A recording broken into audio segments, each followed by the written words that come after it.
aujourd'hui, on va parler de la présomption de foi. La présomption de foi. Répétez après moi. Présomption de foi. La foi en Dieu, c'est vraiment d'appeler à l'existence dans ce monde physique les choses qu'on ne voit pas, mais par la foi, on ramène l'invisible dans le visible. Et la présomption de foi, ce n'est pas la foi en Dieu. Dieu nous donne son parole. Nous avons la foi en la parole de Dieu. Mais la présomption de foi, c'est quand même on décide d'être plus que Dieu. Par exemple, Dieu, il dit à où? On ne peut pas aller dans tel pays évangéliser. Est-ce que je la vis dans l'évangile que l'apôtre Paul l'a dit aux autres apôtres, aux disciples, que dans un certain territoire, aux autres, il ne fait que passer. Les autres, ils ne savent pas évangéliser. Les autres, la lu l'évangile. L'apôtre Paul dit aux autres disciples, vous allez traverser le pays, vous ne faites que passer, mais vous n'évangélisez pas. Parce qu'il y a des territoires comme ça où Dieu nous demande de ne pas mettre les pieds. Mais la présomption de foi, c'est quand une personne qui croit au-dessus des lois de Dieu va quand même mettre son pied sur ce territoire-là et va évangéliser au nom de la foi. Parce que par la foi, apparemment, on peut même bafouer les lois de Dieu, les commandements de Dieu, la parole de Dieu, pour évangéliser. Eh bien, beaucoup d'évangélistes sont morts. Beaucoup d'évangélistes ont été assassinés par présomption de foi. Vous avez certainement entendu parler de certaines personnes qui sont parties dans l'Amazonie, qui sont parties dans des tribus, des peuples qui étaient très très éloignés de la société, de la civilisation, au nom de Jésus pour leur apporter la parole de Dieu. Et beaucoup ont été décapités, coupés en morceaux. C'est parce que Dieu n'a pas demandé à ces personnes-là d'aller là-bas et d'évangéliser. Il y a des territoires, il y a des personnes qu'on ne côtoie pas, qu'on n'évangélise pas. On doit écouter Dieu. Et la présomption de foi est très dangereuse pour le chrétien. Et beaucoup de chrétiens vivent dans la présomption de foi. Comment? Il y a des chrétiens, quand Dieu leur dit tout simplement, non, il ne faut pas faire ça, eh bien, au nom de la foi, le chrétien fait quand même. Et après, c'est la cata. Et là, on dit que Dieu n'a rien fait. Dieu ne peut pas aller à l'encontre de sa parole. Dieu nous donne un couloir avec un cadre où on doit respecter en tant que chrétien. Au nom de la foi, on ne peut pas dépasser Dieu, on ne peut pas être plus croyant que Dieu. Et la présomption de foi, c'est quand quelqu'un a la croyance, croit plus à la foi, plus que Dieu le Père lui-même. Eh bien oui, c'est dangereux, c'est la cata, c'est pour ça qu'il y a beaucoup de chrétiens qui sont dans les problèmes, parce qu'ils ne visent pas la foi, ils visent la présomption de foi. Et donc ils ne vivent pas dans la foi, les chrétiens vivent dans la présomption de foi. Quand Dieu vous dit à gauche, vous allez à droite, au nom de la foi. Donc vous êtes plus que Dieu. Dieu vous dit tout droit, eh bien vous faites demi-tour au nom de la foi, parce que par la foi tout est possible. Non, non, non, non, non. Pas dans ce domaine-là, pas comme ça. Vous allez mourir pour certaines personnes parce que vous n'écoutez pas la voix de Dieu. Je dis mourir physiquement avant votre temps.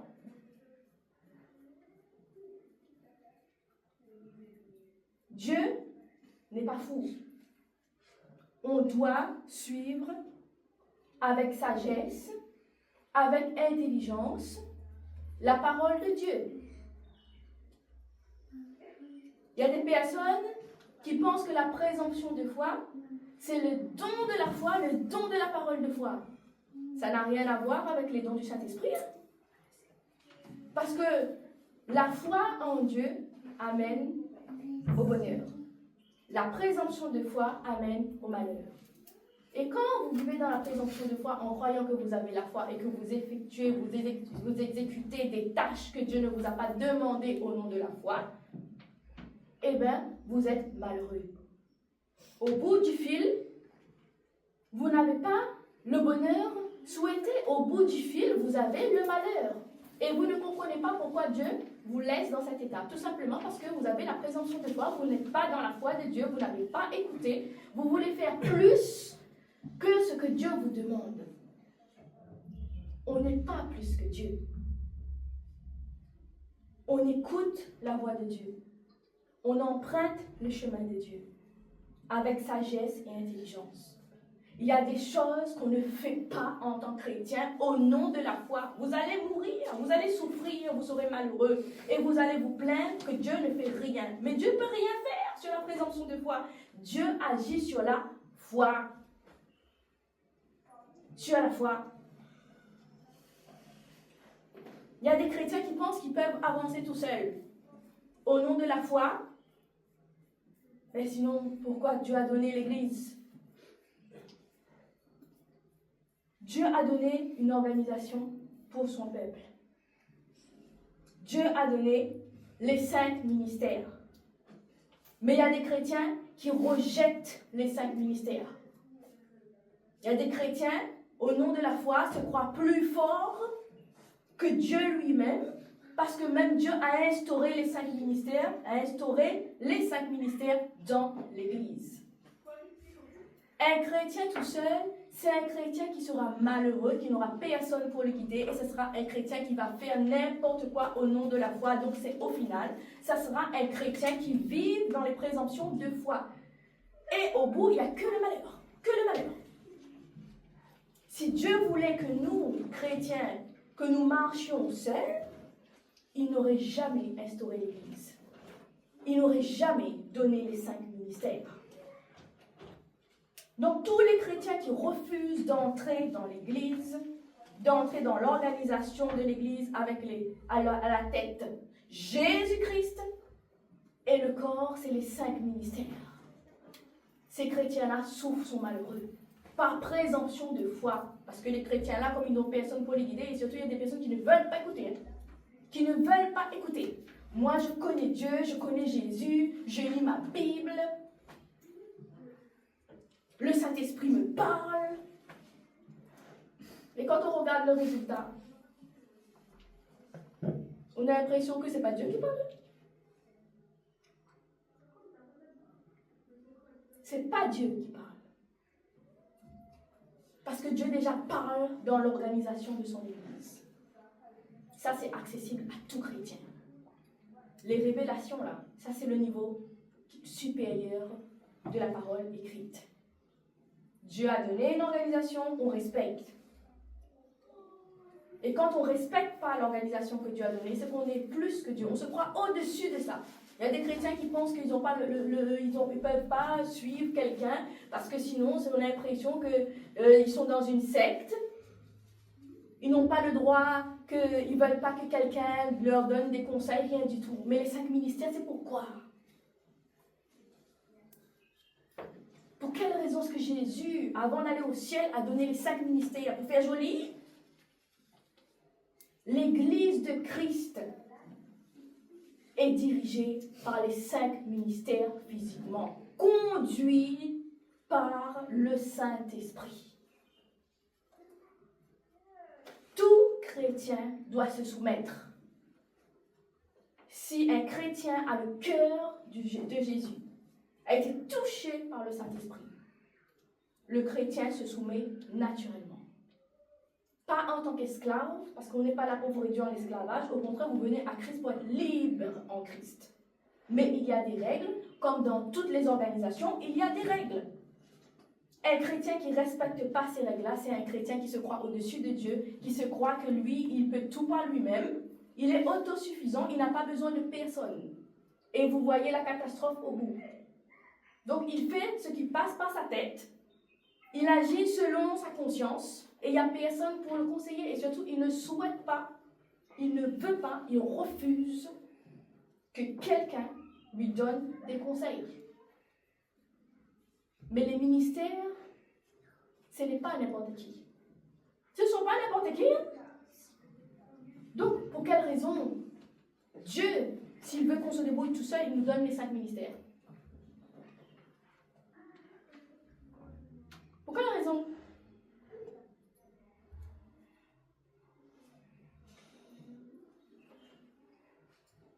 Il n'y a aucune raison. Il n'y en a aucune. C'est comme ça. Tout chrétien qui a été touché par le Saint-Esprit doit se soumettre à un ministère. Pour être libre en Christ.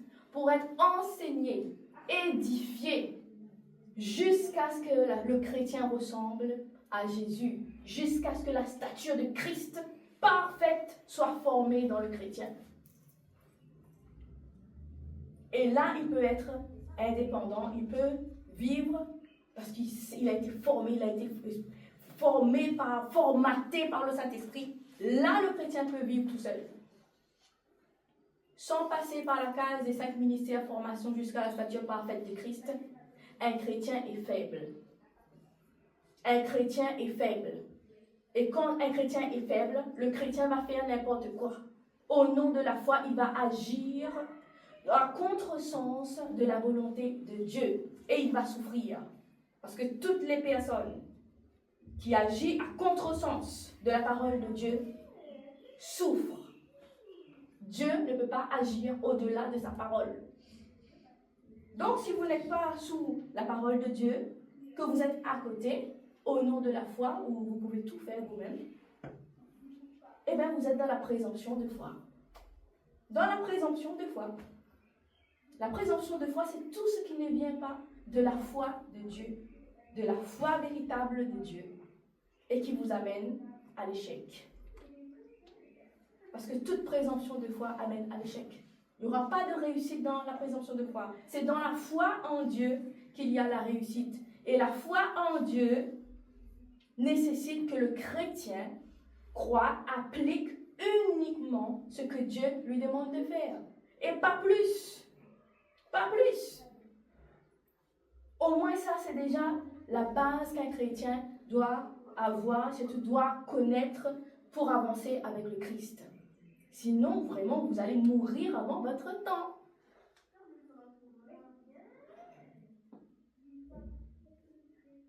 Il y a des personnes qui sont terribles, ils croient en Dieu, ne savent pas nager, mais vont sauter dans la mer où ils ont pas pied. Au nom de la foi, Dieu viendra, il y a un ange du ciel qui tombera et qui sera là pour les encadrer au cas où, pour les récupérer ou les secourir, pour les empêcher de se noyer par exemple. Est-ce que ça c'est la foi? Non, c'est la présomption de foi. Si vous ne savez pas nager, vous restez à terre, là où vous avez pied. Et au nom de la foi, vous ne pouvez pas aller vous lancer dans l'océan, là, au nom de la foi.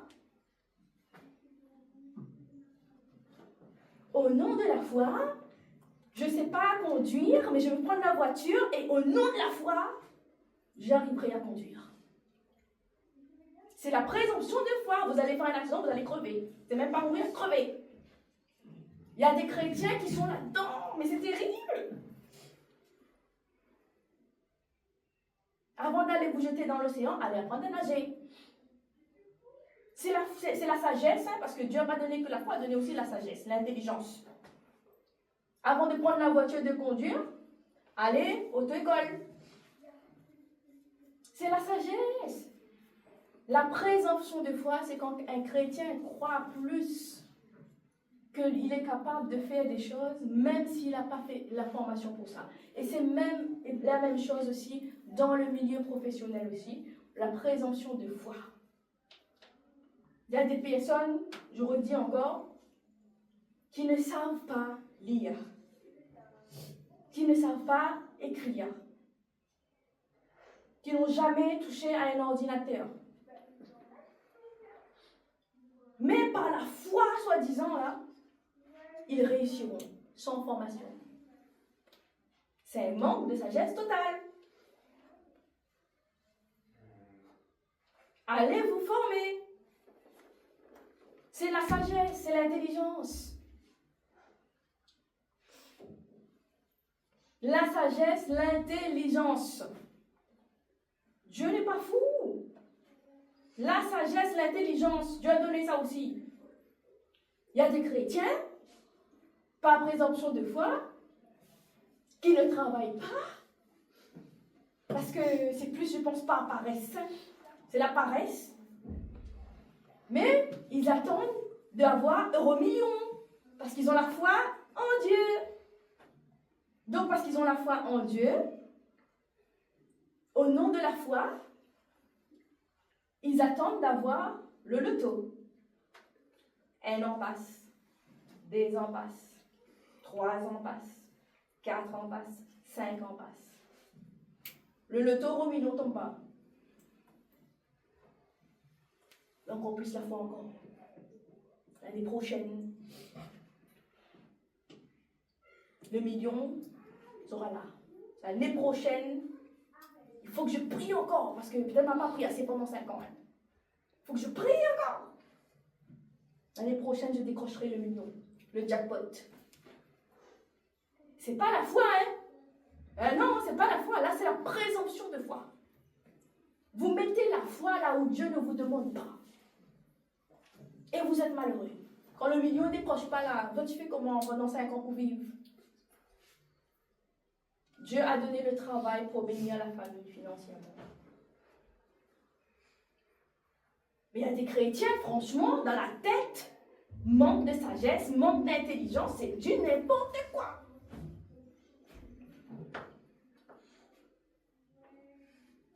Si vraiment Dieu voulait bénir le peuple par les jackpots, €1 loto là, franchement, on aurait connu quand même. Ah non? Le chrétien suit les païens. Parce que le païen, aujourd'hui, en ce moment, surtout la Réunion, là, il y a une vague de gagnants à €1 loto, tout ça, là, PMI, tous les jeux, là.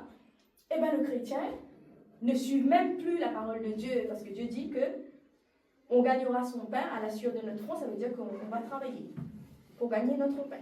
Ça, c'est la parole de Dieu, c'est ce que Dieu nous dit, donc on doit mettre notre foi sur le travail. Mais il y a des chrétiens, aujourd'hui, qui sont dans la présomption de foi parce qu'ils mettent leur foi dans le gain des jeux de hasard. Et ils ne gagnent jamais. Pendant des dizaines d'années, ça défile, ils ne gagnent jamais. Et ils ont encore plus la foi. Ça, c'est pas la foi, c'est la présomption de foi. Présomption de foi. Nous, chrétiens, il faut faire attention à ne pas tomber dans la présomption de foi, mais à rester dans la foi en Dieu. Donc, il y a des chrétiens qui souffrent à cause de ça.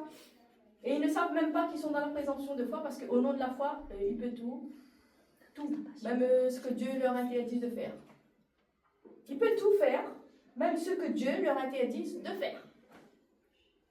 Si Dieu donne un interdit, nous, chrétiens, on est qui pour braver cet interdit et aller au-delà de l'interdit de Dieu? On n'est plus dans la foi. La foi doit respecter la parole de Dieu. La foi doit respecter la direction de Dieu. Si votre foi vous décale de la parole de Dieu, si votre foi vous écarte de la parole de Dieu, c'est que vous n'êtes plus dans la foi en Dieu, vous êtes dans la présomption de foi. Et là, vous ne serez plus bénis. Il n'y a pas de bénédiction dans la présomption de foi. La bénédiction, c'est dans la foi en Dieu. Et bien sûr, la foi en Dieu nécessite l'obéissance à la parole de Dieu. Donc, est-ce que tu vois la différence entre la foi et la présomption de foi? Oui, et beaucoup de chrétiens perdent la foi à cause des personnes qui ont la présomption de foi. Et ces chrétiens-là pensent qu'ils n'ont pas la foi aussi fort que quelqu'un qui a la présomption de foi. Est-ce que ça vous est déjà arrivé en face d'une personne que vous pensez que la personne a la foi plus que vous? Parce que vous n'êtes pas du tout dans cette dimension-là où la personne pense des choses sans limite, même qui est au-delà, qui est contraire à la Bible, et que cela vous fait douter de votre foi. Et vous, à côté, vous avez l'impression que vous n'avez pas la foi, parce que cette personne-là est capable de parler, de dire des choses extraordinaires, qui peut mettre un voile devant les yeux du chrétien qui a la foi en Dieu, pour le faire douter. C'est pour ça qu'en tant que chrétien, qu'il faut vraiment comprendre que la foi en Dieu ne vous mettra jamais en danger. Mais la présomption de foi vous mettra toujours en danger. Alors, ayez la foi, uniquement la foi en Dieu, avec l'intelligence, la sagesse pour réfléchir, parce que Dieu n'est pas fou. Et surtout, ne vous laissez pas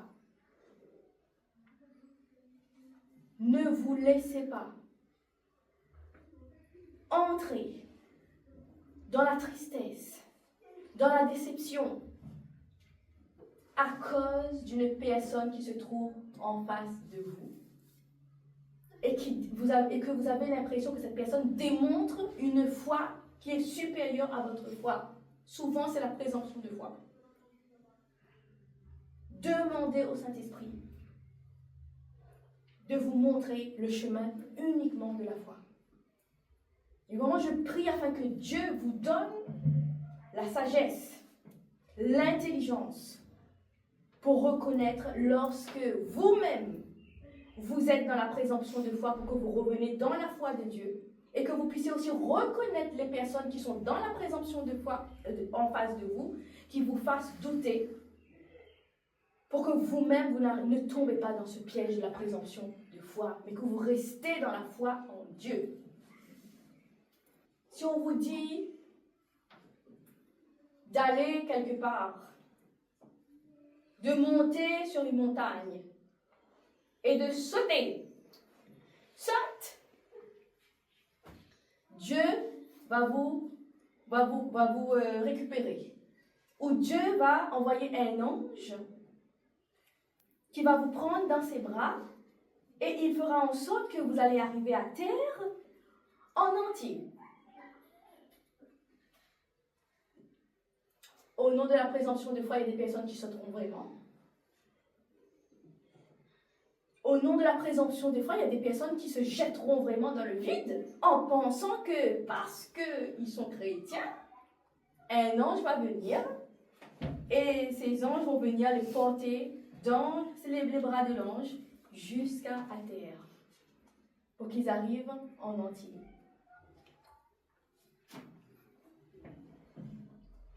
Il y a des personnes qui l'ont fait déjà, ils sont morts. Ils pourrissent au cimetière. Dieu n'est pas intervenu. Dieu n'a pas envoyé d'anges. Ils sont morts. Au nom de Jésus, par la foi que nous avons en Dieu, il y a des choses qu'on ne peut pas faire. On n'a pas le droit de tenter Dieu, surtout pas dans la présomption de foi. Il y a des personnes qui disent, qui mettent Dieu au défi. Dieu, si tu es vraiment mon Dieu, je me jette dans le vide. Tu dois me rattraper. Quick! Mort. Cimetière. Avec Dieu, on ne joue pas. On ne défie pas Dieu. Surtout pas dans ce genre de défi. Vous allez mourir. Vous allez perdre. C'est Dieu qui gagnera, je vous dis. Mais il y a des personnes, il y a des chrétiens surtout, qui le font. Parce qu'ils n'ont pas compris qu'on ne met pas Dieu au défi sur ce plan-là, sur la présomption de foi, pas sur ce domaine-là.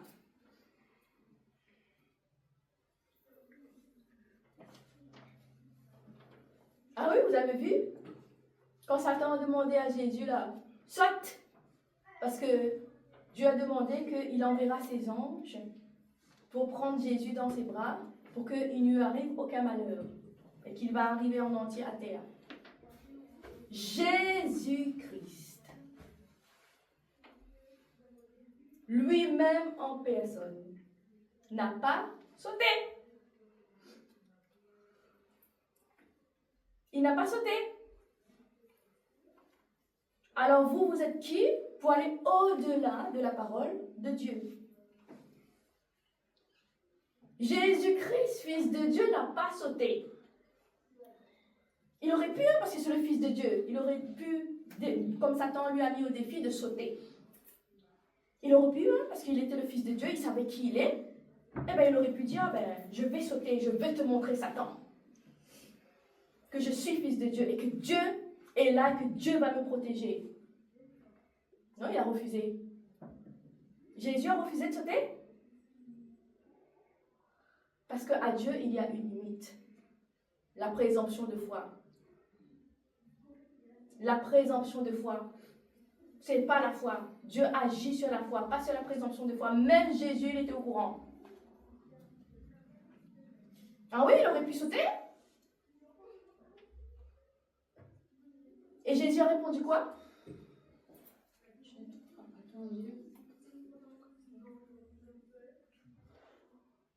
Dieu a dit que tu ne me mettras pas à l'épreuve.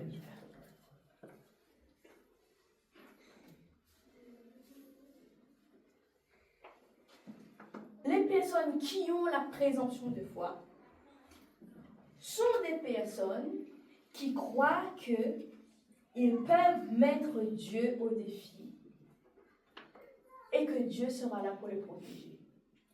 Et bien, au bout, ils sont tous morts. C'est tous la douleur, la souffrance, la tristesse, l'échec. Ils sont toutes là-dedans. On ne met pas Dieu à l'épreuve au nom de la foi. C'est de la présomption de foi, surtout sur ce domaine-là. Dieu, il est Dieu. On est qui nous pour défier Dieu? On va mourir. On va souffrir. Donc, restez dans le cadre de la foi en Dieu. Au nom de la présomption de foi, il y a des personnes qui disent, il y a une voiture qui va passer. Je vais me jeter sous la voiture, il y a un ange qui va caler.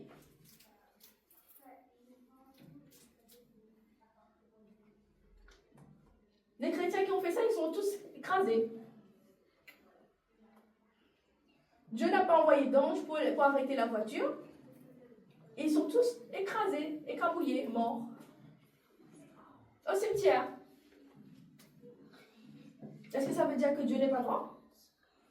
Non, parce que Dieu ne vous a pas demandé d'aller vous jeter sur une voiture et de tenter Dieu, de dire à Dieu, je me jette là si tu es mon Dieu, si tu es mon Père. Envoie un ange ou toi-même bloque la voiture. Mais on est qui nous? On ne peut pas faire ça. Donc, ça c'est la présomption de foi.